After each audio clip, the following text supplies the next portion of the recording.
A monument to the victims of 1989 Tiananmen Square massacre has been dismantled and removed from the University of Hong Kong. The area around the 8-metre-high Pillar of Shame was boarded up and workers wheeled it away in sections. It was one of the few public memorials of the massacre still standing in Hong Kong. It represented corpses of hundreds of pro-democracy protesters killed in 1989. Its removal is part of China's crackdown on dissent.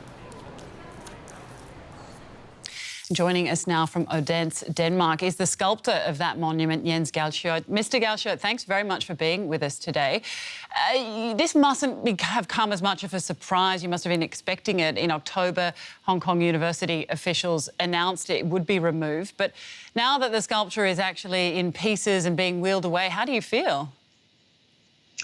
Oh, this is really sad day. This is a Christmas gift you don't want to have. So this is really sad. And this is strange because we have really asked for 2 months. We have sent letters to them and I asked them and I was saying we will go to put it up. And we have no contact at all. I have a lawyer, so I'm trying to get the contact and no contact with them, and they have no contact back.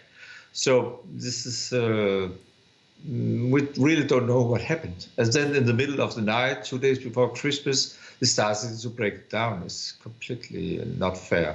It sounds as though you would have been willing to assist with the breakdown, unfortunate as it is, of the sculpture. Why do you think authorities weren't returning your calls? I really don't know what happened. I think maybe they're afraid. Maybe they will do this kind of thing. Maybe they will make a statement and say, we want to destroy this monument. We want to show our power. And maybe this is a kind of showing the power to the democracy movement and say, don't say anything about China, don't do anything to memory about Tiananmen crackdown, don't put a candlelight anywhere, don't have a book about Tiananmen. Something like that. This is a really brutal way to do that. So it's quite shocking. Hong Kong is completely changed at the moment. This is a sad story of Hong Kong. Indeed. I mean, Hong Kong used to pride itself on promoting freedom of expression. That's clearly no longer the case. This is just another in a long line of things to counter that. What do you think that this particular event means? The Pillar of Shame has a big focus on the whole democracy movement. Everybody was agree with this monument was quite important because it's about the Tiananmen crackdown, and so it was a kind of symbol for the movement. And now all the people who have put it up, they are in jail. All the people all escaped from Hong Kong, and even the monument they have smashed. So of course they mean a lot of things for the democracy movement. But the strange thing is, if you do something with the artist work, then you make it stronger. The more you push it, the more story you put it in. And even this interview and this what happened in the night where they put it down in the darkness, all this photo from this breaking the sculpture down, this is a part of the story now.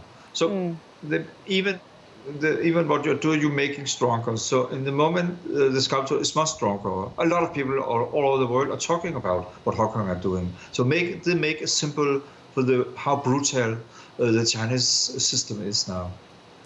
Do you have any hopes of recovering what remains of the artwork? And if so, do you have any plans for it?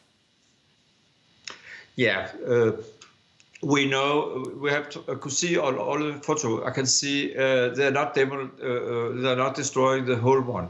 There's a lot of pieces, big pieces of it, and I think we could, if we bring it to Denmark, we can put it. I can put it together. I'm used to this kind of thing. So now my goal is now to work for that and bring it out of Hong Kong and put it to Denmark in pieces, and then we'll put it together and make an exhibition. And there is something in Hong Kong. There is the right about private property. So this is a case about trade. They have destroyed a private person, my sculpture, and there's a lot of money worth. So maybe they have making a crime against their own law. There's a law system in Hong Kong to protect the trade and the private property. So maybe we'll just sue them to get it out of Hong Kong.